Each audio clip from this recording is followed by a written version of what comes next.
कभी कभी हमें बहुत सारे लोग कुछ न कुछ सिखा देते हैं, सच है ना। और सीखना भी चाहिए, क्योंकि कल आप सबको भी बहुत बड़ी मीटिंग करनी है, बहुत बड़े सम्मान लेना है, बहुत बड़ी पहचान बनानी है, तो वो सारी चीज सीखना पड़ेगा, सच है ना। तो इस बिजनेस को जब मैंने किया था, तो इस बिजनेस को करने के लिए मेरे पास कारण थी, क्योंकि जब तक हमारे पास कारण नहीं होता है ना, जब तक कोई बिजनेस हम नहीं कर पाते हैं, सच है ना। थोड़ी सी चैलेंज आया छोड़ देते हैं, थोड़ी चैलेंज आया रुक जाते हैं, थोड़ी चैलेंज आई हम कहीं नहीं जाते हैं।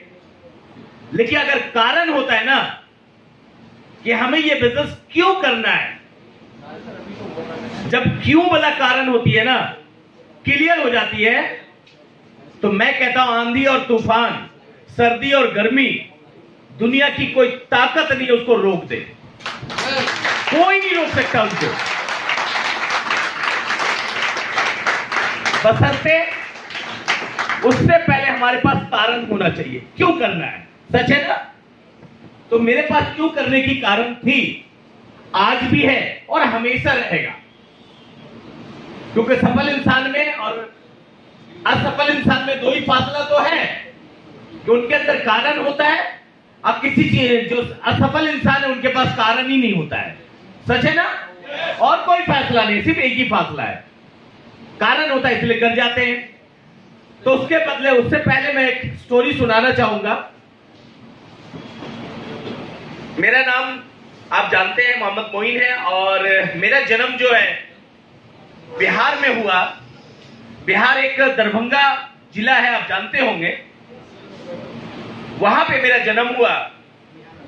पहले के लोग जानते थे, आप भी जानते हैं और हम सब जानते हैं, अब तो काफी चेंज हो चुका है, काफी बदलाव आ चुकी है बहुत सारी चीज के लिए।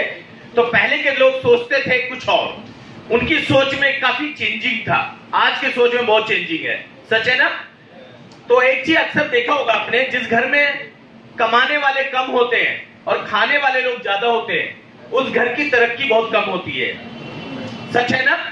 तो मेरे साथ भी शायद ऐसे ही था, लगा उसी घर में हमारा जन्म हो गया।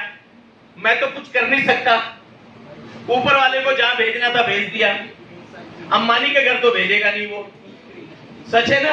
उनको जहां भेजना था भेज दिया, अब वो टिकट खत्म हो गई, अंबानी के घर नहीं जा सकते हैं। कितने लोगों को लगता है कि अंबानी के घर में हम आ सकते हैं, सच है ना, वो टिकट खत्म हो गई, राइट, हाउसफुल। तो मुझे भी जहां आना था कुदरत ने भेज दिया, इसमें मेरी गलती तो है नहीं। तो कुछ लोग हमारे घर में थे जो बड़े बुजुर्ग थे, उन्होंने कहा इतने लोग खाने वाले पहले से हैं, एक और आ गया खाने के लिए, अब बताइए इसमें मेरा क्या कसूर। लेकिन मैंने कहा कोई बात नहीं, हम तो छोटे से लल्ला हैं, नन्हे से बच्चे हैं। अक्सर आपने देखा होगा, छोटे से बच्चे को अगर खुराक ना मिले तो बच्चा बहुत कमजोर हो जाता है, छोटे क्या बड़े को भी हो जाता है, सच है ना।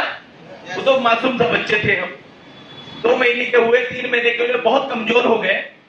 तो कोई भी माँ बाप अपने बच्चे के लिए पूछता है ना कि मेरा बच्चा कमजोर क्यों है। तो मेरे पापा ने पूछा, तो घर से जवाब आया कोई बात नहीं, छोटा है, बच्चा आया भी होता है, ऊपर नीचे होता है, आप बाहर देखो हम घर देखते हैं। तो हमारे पापा ने सोचा चलो मैं तो बाहर का गार्जियन हूं, कमाने वाला, और लक्ष्मी तो घर की लेडी होती है, वो अपना देखेगी घर, कोई बात नहीं है। लेकिन ये सिलसिला 4 महीना 5 महीना होता रहा, 6 महीने के हुए, फिर भी वही सिलसिला रहा। और बच्चे को क्या चाहिए, माँ का दूध। अगर माँ को खुराक अच्छा ना मिले तो बच्चे को दूध भी नहीं मिलेगा, सच है ना। माँ और बच्चा दोनों कमजोर हो जाएगा।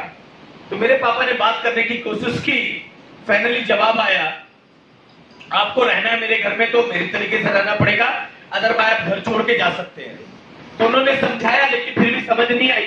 फाइनली मेरे को, हम सबको, हमें, हमारी अम्मी को, हमारे अब्बू को घर से निकाल दिया गया बाहर, और कहीं भी जाओ मेरे घर में नहीं रह सकते, निकाल दिया गया। छोटे से बच्चे थे हम, अब वो लेके हमारे नानी के घर चले गए, ननिहाल, जिसे आपने सुना होगा, भागलपुर एक जगह है, बहुत सारे लोग सुने होंगे, भागलपुर में हमारा ननिहाल है।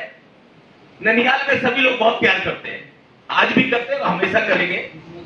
ननिहाल का प्यार बहुत कम मिला, लेकिन ननिहाल में हमें सबसे प्यार मिला। वहां गए तो मेरे मामा कोई ज्यादा बड़े आदमी नहीं थे,